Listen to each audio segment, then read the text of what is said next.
Estamos en el Salón de Actos del Palacio de Minería. Salón de actos que los estudiantes han bautizado con un nombre bien significativo.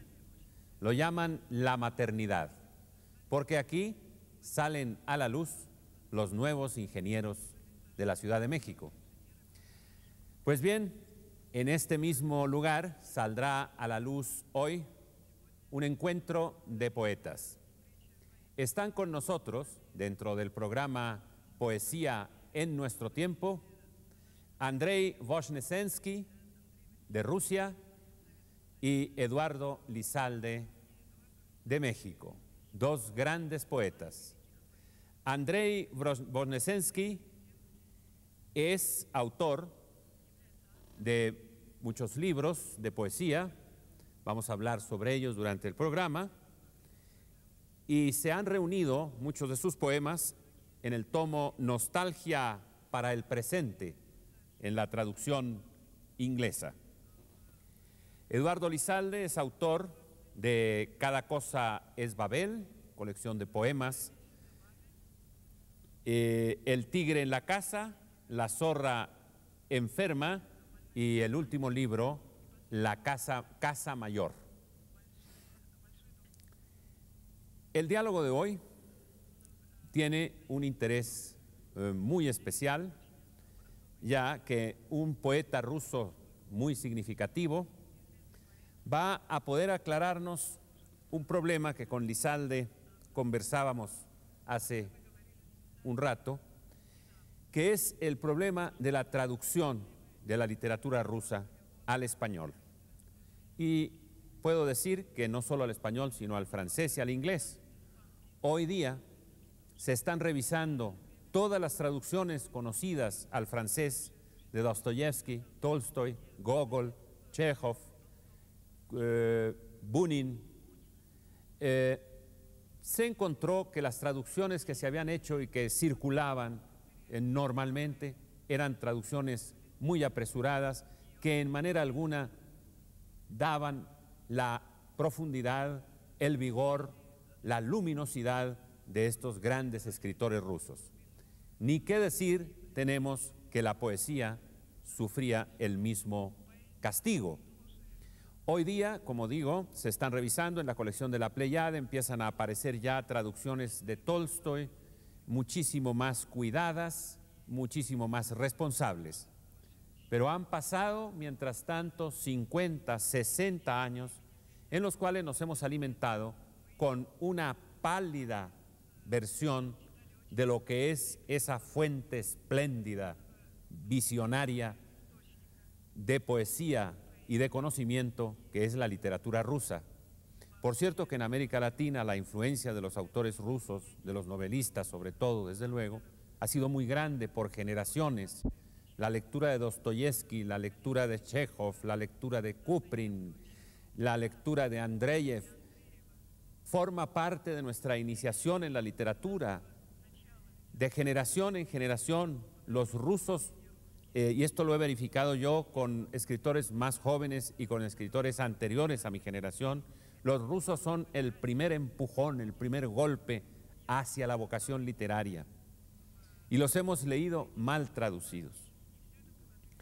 Entonces, yo quisiera que comentáramos un poco esto, Eduardo, que tienes tú que... Bueno, yo le decía a Álvaro Mutis hace unos momentos que por accidente encontré en un libro del lingüista George Steiner, Después de Babel, libro muy brillante por cierto, curiosamente una alusión a las traducciones que han hecho poetas de habla inglesa, Auden, Robert Lowell, de poemas rusos, de Pasternak y del propio Voznesensky. Y en ese mismo párrafo del libro Después de Babel, ya estoy confundiéndolo con el título del mío, dice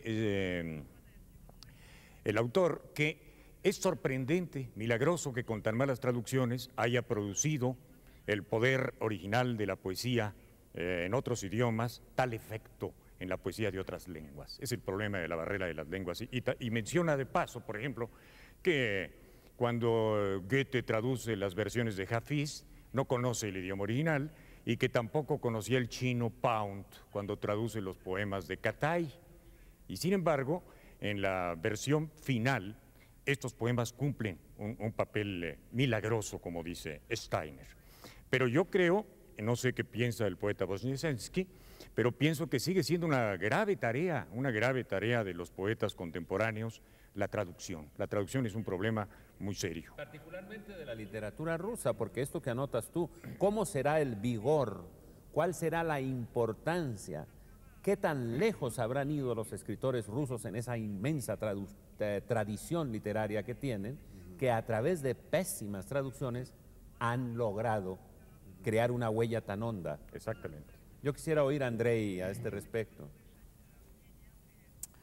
Ну, у нас говорят, что Solemos decir так, así. что если что перевод La как, traducción es como una женщина, mujer y si ella es hermosa что es если она infiel красивая, y то она viceversa. неверная, Pero а no es если, así. значит, она и наоборот. Да. Но это не так. Considero que da lo mismo. Я считаю, что все равно Pero que no debe de haber должна una быть equivalencia de la адекватность не traducción буквального literal, перевода, sino una адекватность equivalencia de talento. дарования. Я хорошо, Soy feliz. я счастлив и Estoy благодарен muy судьбе, agradecido al destino что я знал, por haber Бориса conocido a Пастернака. Boris Pasternak. Y он, A él как-то lo с acusaban его en гениальностью cierta переводил forma. Шекспира. Его Él дело в том, что traducía a у Shakespeare Шекспира написано y «Орел», Shakespeare, por а он ejemplo, перевел tenía «Бацман». escrito águila y él la había traducido como zapato. Вот, и он сказал мне, это, конечно, очень важные Y él детали, me dijo но que los главное не detalles это. naturalmente А eran muy главное, вот он importantes, так, гу-гу-гу-гу, pero no eran lo он сказал, principal. что главное, что Шекспир гений, и я гений. Y que lo principal, así lo dijo, lo principal era que Shakespeare era un genio y que yo también lo era. Por eso pienso que simplemente cuando un gran poeta traduce los versos de otro gran poeta, es cuando esto resulta excelente. Por ejemplo, soy feliz de que me haya traducido W.H. Gordon. Además, hay cosas que no son necesarias para comprenderse. Por ejemplo, hoy acabo de estar en su Museo de Antropología. Y allí se encuentra ese círculo mágico, el calendario, sobre el cual escribió un poema Octavio Paz. Y saben ustedes, hay algo más allá que no comprendemos, pero la genialidad de los siglos llega hacia nosotros. Quisiera, ya que ustedes comenzaron a hablar acerca de ese libro, quisiera mostrarles mi calendario.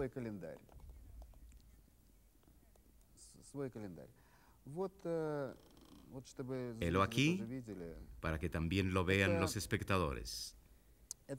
Este es mi círculo mágico, mi calendario.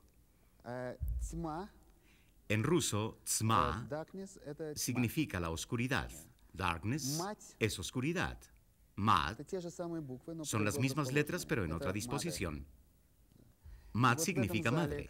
Y en esta sala que ustedes han dicho que se llama la maternidad, quisiera mostrar algo. Parece que aquí hay dos palabras y que una termina cuando comienza la otra. Es imposible traducir, pero se lee esto así. Primero fue la muerte, la nada.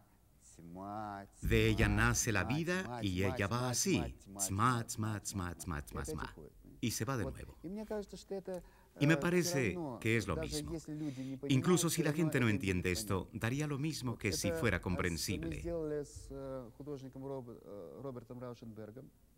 Hicimos con el pintor Robert Rauschenberg las litografías para estos versos y él me dijo, y le digo, pongamos la traducción de las palabras, ¿qué es lo que significan?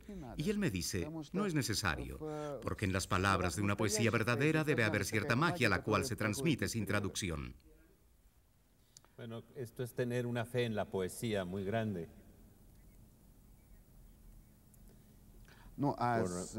Pero sin fe no es posible hacer nada. La fe creó nuestro mundo. No, pero realmente nosotros, yo encuentro que no podemos confiarnos tanto en esta posibilidad de o tener un gran poeta que traduzca a otro gran poeta en otro idioma, o este bello poema gráfico que nos muestra Voznesensky. Me parece bellísima, las dos posibilidades son excepcionales, ¿no? Bueno, creo además que efectivamente en la poesía no es un bloque, hay una parte de la poesía que se traslada con mucho más facilidad a la barrera del idioma. Las partes muy ligadas concretamente a la palabra o a los conceptos son las que más padecen a la hora de una traducción. No sé si recuerdan ustedes que Eliot decía, cada siglo requiere sus traductores. A Shakespeare hay que traducirlo de nuevo cada siglo, o a veces cada generación. Por ejemplo, en las traducciones que gente como don Marcelino Menéndez y Pelayo, ¿verdad?, los polígrafos del siglo XIX hacían de Shakespeare, tuvieron que ser rehechas porque con su antibarroquismo y su enemistad con la poesía compleja y culterana, Menéndez y Pelayo muchas veces mutilaba la traducción del Mercader de Venecia o del Otelo de Shakespeare y la volvía prosaica. Así que pienso que efectivamente la poesía, comparada con la novela o con el cuento, se enfrenta en lo que toca a la barrera del idioma con mayores dificultades, porque en la novela el escritor, mal o bien, medianamente o mal traducido, tiene la ventaja de la anécdota, de las biografías de los personajes, de los incidentes dramáticos, de los parlamentos, etc. En el cuento no hay tanto atmósfera histórica, panoramas sociales, grandes biografías y presentaciones complejas de personajes, pero hay una anécdota, hay un lenguaje mucho más racional, cuando menos en el cuento tradicional. En la poesía no hay personajes, no hay atmósfera histórica, no hay drama, no hay diálogo. En general hay muchos géneros de poesía y por lo tanto la poesía está uncida, ligada de manera más profunda a la palabra original. Por ejemplo, en español no tenemos buenas traducciones de un gran poeta ruso como Alexander Blok.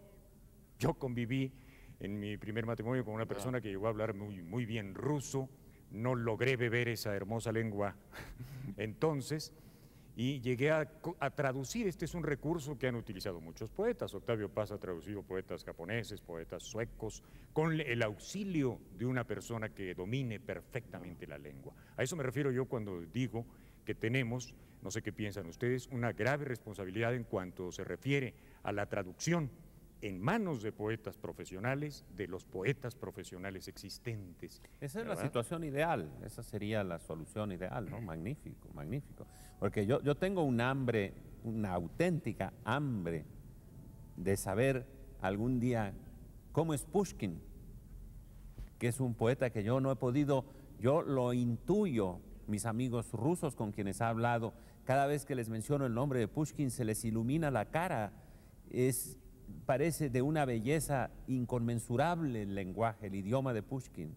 Claro. Y las traducciones francesas que he leído y las inglesas no me dan nada de eso. Claro, estamos pidiendo lo imposible, no se va a pasar de un idioma como el ruso, de una riqueza fonética tan extraordinaria y de una densidad de expresión tan grande, nunca vamos a tenerla. Pero algún día que tuviéramos un fantasma más palpable por lo menos. Alguna señora rusa, esposa de un cineasta soviético, decía algún día, lo mejor sería que todos habláramos ruso. Esa sería la solución. Perfecto. Y nosotros decimos, claro, lo mejor sería que todos habláramos español. Bueno, eso tendría ciertos peligros como de un internacionalismo ya muy avanzado. Yo diría que si todos hablaran en el lenguaje de la poesía, sí sería mejor. El poeta, perdón. No, usted hablaba de Bulgakov en alguna entrevista en Morelia, me pareció oír esto. No se había tenido nunca una traducción decorosa, creo que no se tiene aún, de Bulgakov. Yo acabo de leer por accidente, parcialmente, una hermosísima novela que Álvaro Mutis conoce muy bien, El maestro y Margarita. Es el Fausto de Bulgakov, que recuerda siempre esa otra obra maestra de la literatura alemana, el Doctor Faustus de Thomas Mann. Pero claro, esas traducciones están en manos no de poetas, sino de traductores expertos, cuando mucho, ¿verdad? de grandes traductores. Esa es la deficiencia. Yo conozco la versión de Bulgakov en francés y es extraordinaria. No sé. Pero bueno, ¿cuál es la experiencia? Estamos bordeando el tema. ¿Cuál es la experiencia de Andrei con sus propios poemas? Andrei, ¿usted lee inglés?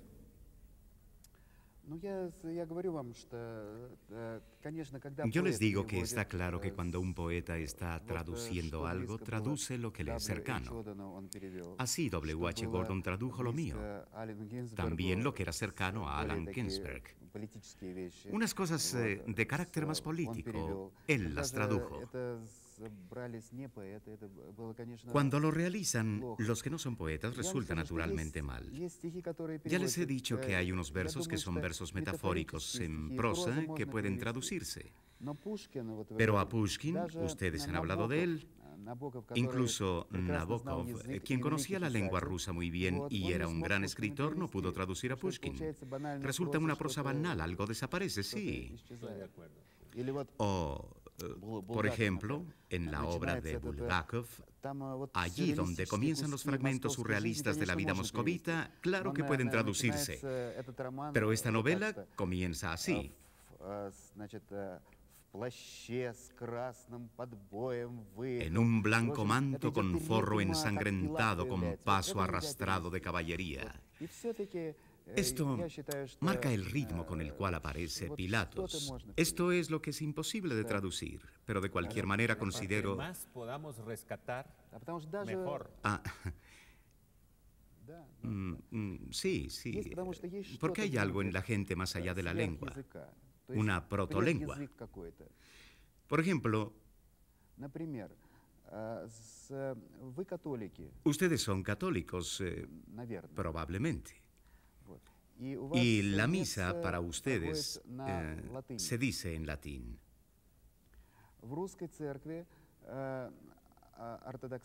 En la iglesia rusa ortodoxa, el oficio religioso se realiza en eslavo antiguo. El público asistente en la iglesia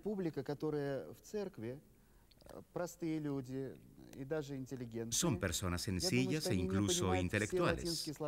Pienso que ellos no entienden todas las palabras latinas que se dicen y al mismo tiempo ellos comprenden el significado. Así, pienso que en la poesía debería perderse el sentido de las palabras, pero atraparse aquella idea que se encontraba ante las palabras. Porque en la Biblia está escrito que primero fue la palabra, pero en el libro de Pasternak, cuando Fausto traduce la Biblia, él dice, primero fue la idea. Eso es lo principal.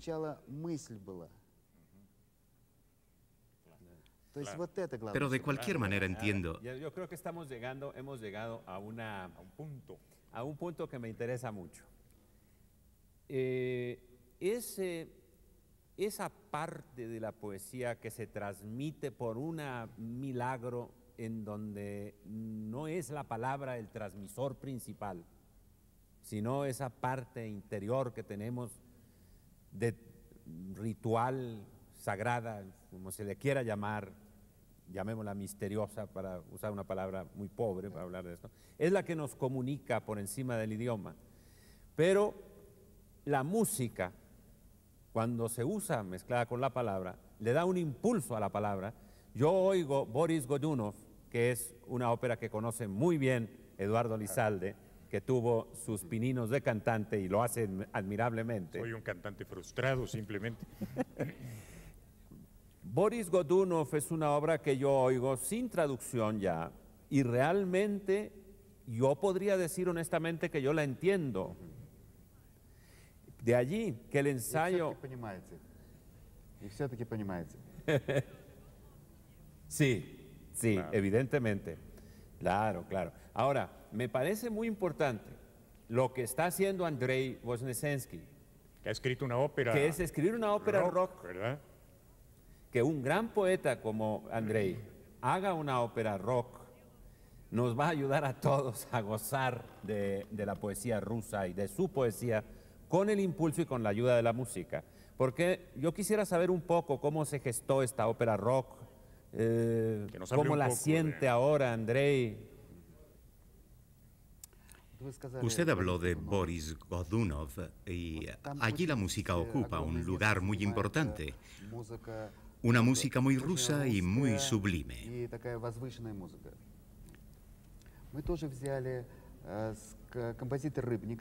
También nosotros, el compositor Ryabnikov y yo, utilizamos la música antigua religiosa rusa y la unimos con los ritmos modernos.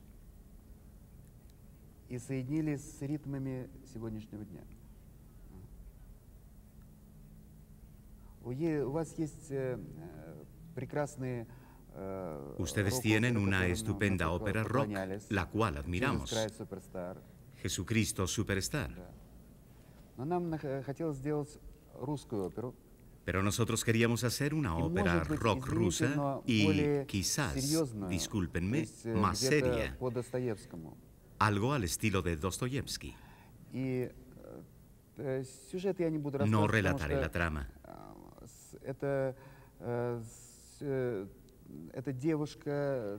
Pero se trata de una muchacha, la hija del gobernador de San Francisco en el siglo pasado.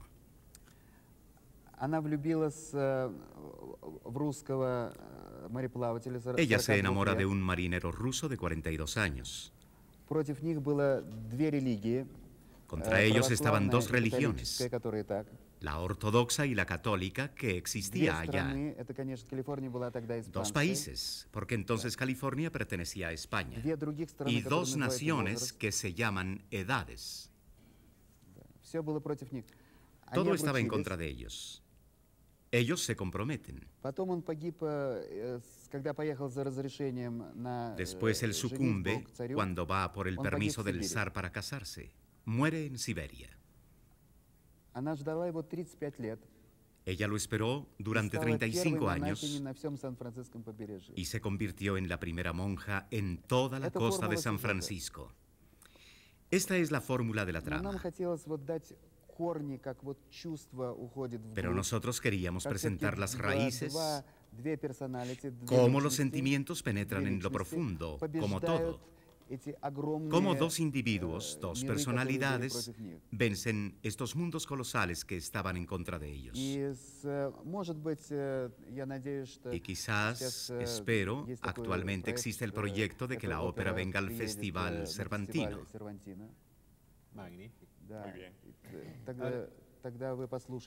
Entonces la escucharán ustedes porque la coreografía es de uno de nuestros bailarines más capaces. Vladimir Vasiliev, del Teatro Bolshoi. Eso recuerda un poco a Maurice Béjart, pero a un Béjart ruso. Ah, caramba. Y he aquí los versos para la música.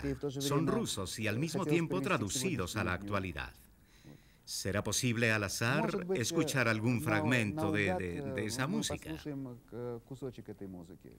Magnífico, me parece muy bien. Oigamos un fragmento.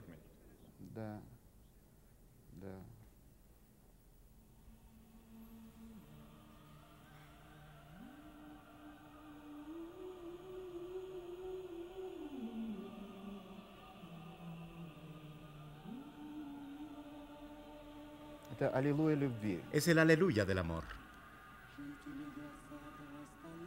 Aleluya de amor.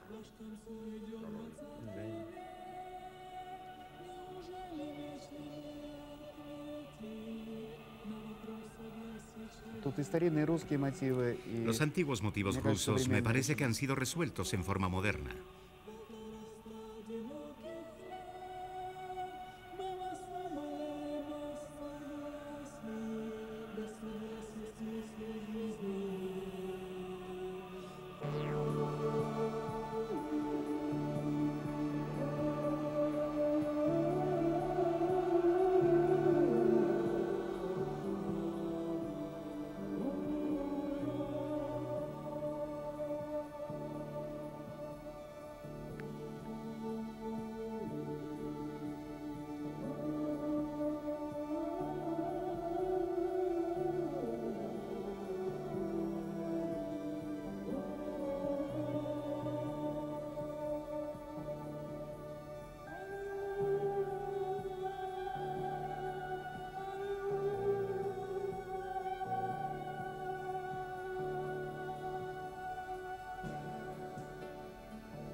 Yo la encuentro bellísima.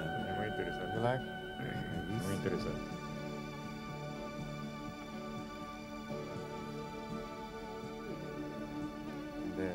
You take off this and you understand without. Vea, puede escuchar esto y sin comprender lo que se dice realmente. Quiero decir, sin un traductor.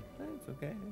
Bueno, escuchamos otra parte I think un enough. poco antes. Ok, muy bien. I want Creo to- que es bastante. Escuchamos Quiero otra que lo parte. escuchen en el Cervantino. Cervantino. Bueno, pues quedamos con gran interés y gran curiosidad de ver esta ópera en el Festival Cervantino. ¿Dónde se ha estrenado esta ópera, Rock? Сейчас она 3 раза прошла. Actualmente se ha presentado 3 veces en el Teatro Leninsky Komsomol, Где режиссер Захаров. el director es Sájarov. Ha gustado, pero toco madera para que siga gustando más adelante. Seguramente tendrá mucho éxito esta ópera.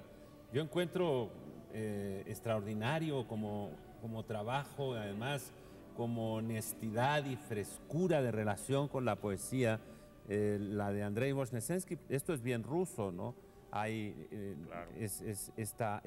este contacto con la música como apoyo que fue esencial. La poesía fue cantada primero, antes que leída, ¿no? Claro.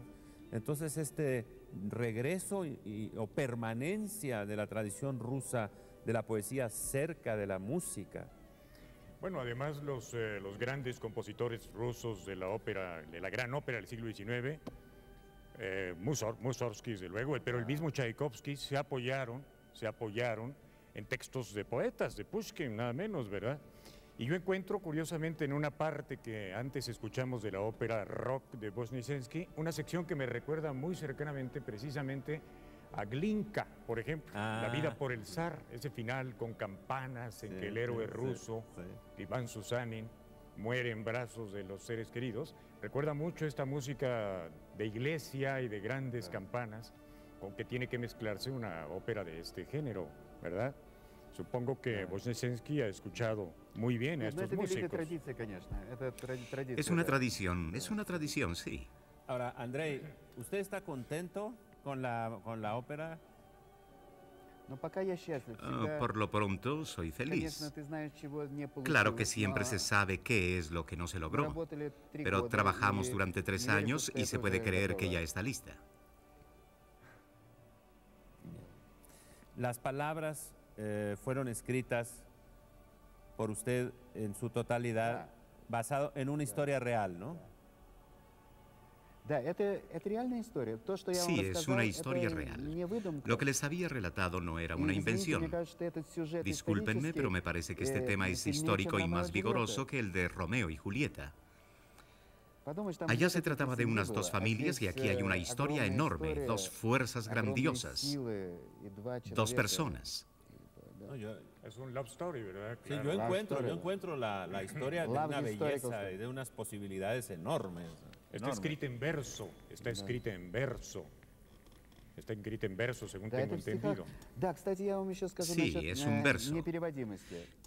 Sí, a propósito les diré algo sobre la intraductibilidad. Para mostrar la imposibilidad de traducir estos 2 mundos, puse una parte de diálogos de ella. Cuando ella se enamora de él, ella habla español. Es decir, canta una gran parte en español y él canta en ruso. Pero después de que se han amado, cuando por la mañana se levantan, entonces ya hablan en una sola lengua. ¿Cuál ruso?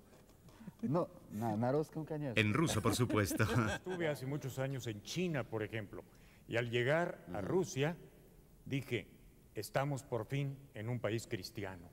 Así que con Rusia tenemos más facilidades porque, por ejemplo, con los países orientales ni siquiera compartimos, no digamos la lengua, ni siquiera la misma mitología cristiana. La resurrección de Lázaro es una cosa que para un lector chino ordinario no significa absolutamente nada. Ellos tienen otra referencia mitológica detrás, ¿verdad? Entonces, el problema de la traducción, en tanto más se alejan las culturas y las lenguas, hay otros elementos, más complejo se vuelve. ¿No cree usted? Y esta cosa, no sé si conoce, bueno, la célebre película con obra musical de Bernstein, músico norteamericano, es un Romeo y Julieta, un love story. Конечно. Claro, y una Конечно. adaptación moderna, West Side Story. Por supuesto, Конечно. Love Story. Конечно. Claro. Это прекрасно. Claro que hay una cosa que yo quiero anotar, que es un peligro muy grande. Y es una de mis fantasmas, de los fantasmas que me persiguen y de las manías que me causa la irritación. Han tomado ahora algunos cantantes el uso de ponerle música más o menos popular, falsamente popular, a poemas de Antonio Machado, de Federico García Lorca, o de Rafael Alberti o de Neruda. Esto lo encuentro yo sencillamente monstruoso. A mí me parece aberrante que un poema de don Antonio Machado, escrito para ser leído en una intimidad, en un ir y venir entre el texto y el lector, en un silencio enorme, salga a la plaza pública en un ritmo sincopado, facilón, barato, y esto se pretenda vender como una difusión de la poesía. Eso no tiene nada que ver con la poesía la han matado allí, la han asesinado. Es muy distinto de lo que Andrei Voznesensky está haciendo, que es escribir ya con la idea de la música y con una unidad de concepción que le da una gran nobleza al resultado, ¿no?, de esta experiencia. Quería nada más al margen de esto denunciar esta aberración, ¿no? Sí, yo estoy completamente de acuerdo con Álvaro, sobre todo con ese recurso fácil de un sonsonete musical que no tiene relevancia. Otra cosa es lo que puede hacer un gran músico, un Prokofiev o un Stravinsky o un Fauré con textos de poetas. Lo que hace en México, por ejemplo, Carlos Chávez, músico ya desaparecido, gran músico, adaptó, pero en un ejercicio tan estéticamente tan arduo como el que representaba escribir los poemas, una música a los poemas de Javier Villaurrutia, ¿verdad?, poetas de la generación anterior a Octavio Paz. Esto sí es válido. Claro, la música fácil corrompe, distorsiona el oído poético del público. Por eso hay gente que se pregunta si los poemas son de estos cantantes o de Machado o de Góngora, ¿verdad? ¿No cree usted? Es muy peligroso. Resulta una vulgaridad y con esa música pop, la cual trivializa los versos, por supuesto es espantoso. Porque el poeta se convierte en un cancionero. Ahora, entiendo, no sé, estoy preguntándole a Andrei, hay una tradición rusa de cantantes de gran talento que cantan canciones con un valor poético muy grande. En algún libro recientemente oí de un cantante ucraniano, por ejemplo, que durante mucho tiempo fue muy famoso y que él mismo hacía la letra y la música de las canciones y daban a veces canciones que no quiero llamar canciones de protesta, pero de todas maneras canciones muy valerosas, muy valientes, muy novedosas, ¿verdad? Sí, exacto. Y es una tradición en Rusia este tipo de...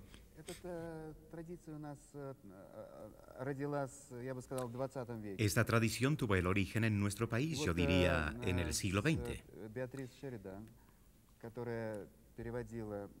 Beatriz Sheridan, la que nos interpretaba en el festival, me dijo haber conocido a nuestro cantante, Vladimir Vysotsky, el cual no hace mucho murió.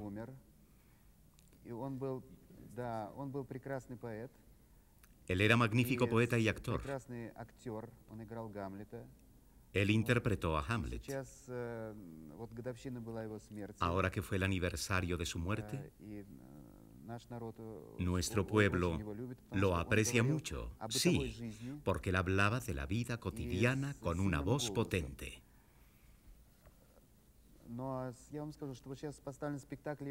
Pero les diré que ahora fue montado un espectáculo en su memoria y su voz ronca era más fuerte que toda la actuación de los actores, de la escenografía y de la iluminación.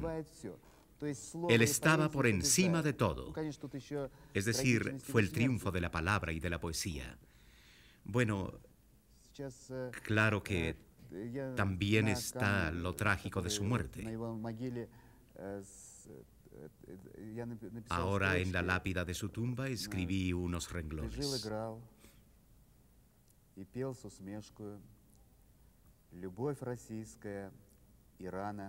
Viviste y actuaste y cantaste mordaz. Eres amor de Rusia y la herida. En un marco negro no podrás caber. Cualquier marco para ti resulta estrecho. Esto era la unión de la guitarra, del democratismo y de la poesía. Estas son nuestras tradiciones. Tenemos Abulat o Kutshaba, pero de todos modos en Rusia predomina la poesía directa, sin música.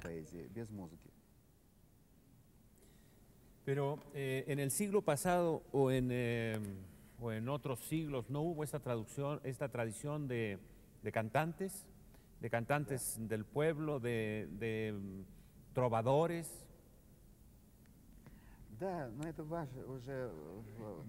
Sí, pero esto es de ustedes, ya pertenece a ustedes. Ya son sus tradiciones. Sí, la guitarra, canciones, sí. También nosotros lo tenemos. Pero la poesía recitada en las variedades puede ser un estilo musical. Y así como aquí acuden miles de personas para escuchar el rock and roll, en nuestro país llegan miles de personas a escuchar poesía muy seria al estadio. Y créanme que estas no escuchan poesía pop barata, sino una poesía seria y profunda. Esto es, claro, muy interesante porque parece que hay una gran tradición de masiva, ¿verdad?, de oyentes, lo sabemos, de oyentes de literatura y poesía culta. Y se tiende a creer que hay en Rusia una tradición como la del Wilhelm Meister en Alemania, ¿verdad?, o los Meistersinger, ¿sí?, grandes, muy numerosos poetas de corte, género y tradición popular que están en permanente actividad. No es este el caso. Parece que en Rusia lo que sucede desde el principio es que hay grandes cantantes, pero repetidores de canciones tradicionales, ¿verdad? No es este el deporte poético fundamental en Rusia, o no lo ha sido en siglos anteriores. Bueno, yo creo que nada mejor para tener un ejemplo de esta espléndida capacidad del poeta ruso de comunicarse con ese idioma milagroso que tiene con sus oyentes, que oír ahora a Andrei Voznesensky. Claro, ¿Por qué no nos dices un poema, Andrei, el que más te guste, para terminar este programa? Ya el tiempo que ataca a la poesía por todos lados, ya sea midiendo los versos o terminando con los programas traduciéndolos. O traduciéndolos.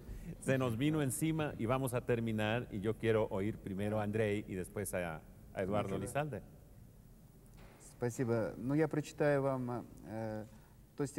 Gracias, les recitaré aquellos versos en donde precisamente la música rusa se une con la española. Porque el nombre de Goya, por lo que recuerdo, es un nombre español. Pero solo quisiera que ustedes supieran que generalmente estos versos no se recitan en un estudio de televisión, sino en un auditorio grande. Y ello requiere una manera especial de recitar. Por eso escuchen la forma rusa de recitar. Magnífico. Me parece interesantísimo. Goya. Soy Goya. Goya.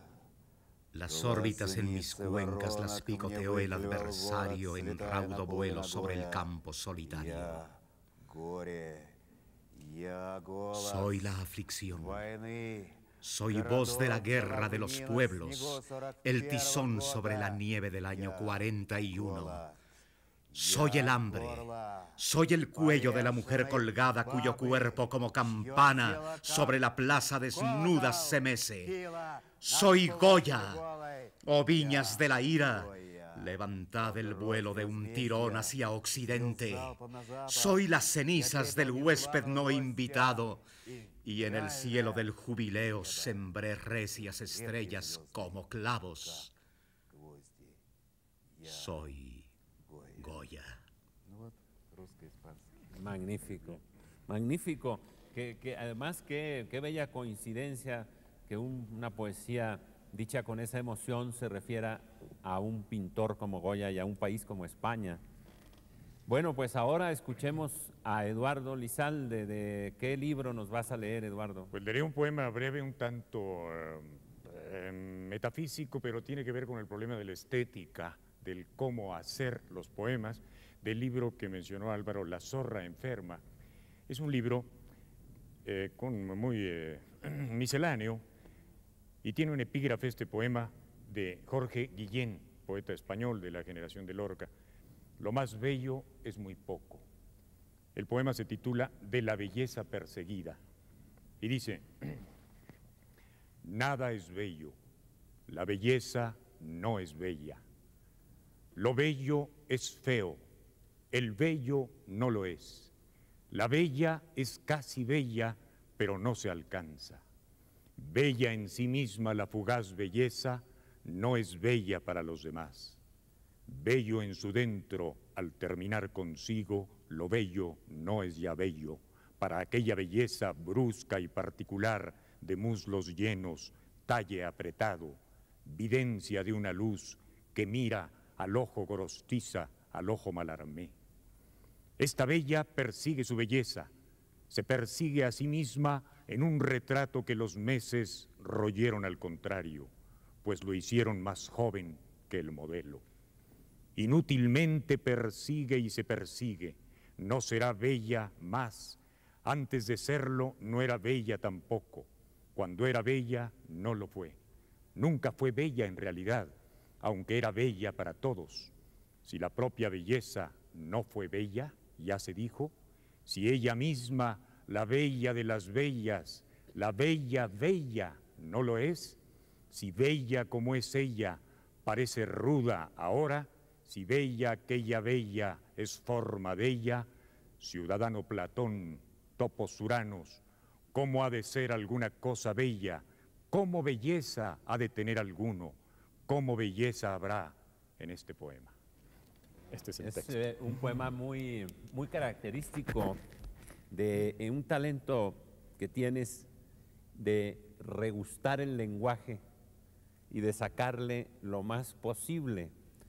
Yo tuve el placer de oír, te lo contaba algún día, yendo en automóvil, una lectura tuya del Tigre en su casa, y quedé absolutamente deslumbrado con esa habilidad con que manejas un idioma que le empiezan a salir una cantidad de posibilidades y de riquezas instantáneas, espléndidas. Le agradezco mucho eso a Álvaro, porque Álvaro es un gran lector y además tiene un oído excelente. Yo pensé que ibas a terminar el programa leyendo un texto tuyo. No, por ahora ustedes son mis invitados y como los colombianos tenemos fama de recitar a la menor provocación, yo quiero ser un disciplinado huésped y no voy a leer. Pero fue un placer enorme haberlos tenido aquí. Fue realmente un privilegio tener a Andrei Wojnesensky, a Eduardo Lizalde, conversar con ellos. Y yo quisiera, antes de terminar, que Andrei nos dijera algo sobre, la pregunta es de reportero Nobel, yo lo sé, pero a un poeta se le puede hacer, y yo creo que la respuesta puede ser muy importante y muy válida, muy cargada de cosas. Es la primera vez que vienes a México, ¿verdad? Да. ¿Cuál es tu visión? ¿Qué te llevas? ¿Qué qué imágenes.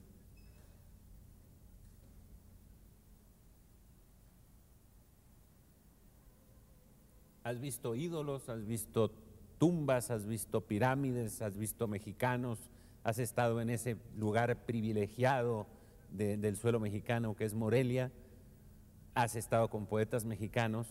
¿Por qué no nos dices cuál es así en una ráfaga las imágenes que te llevas?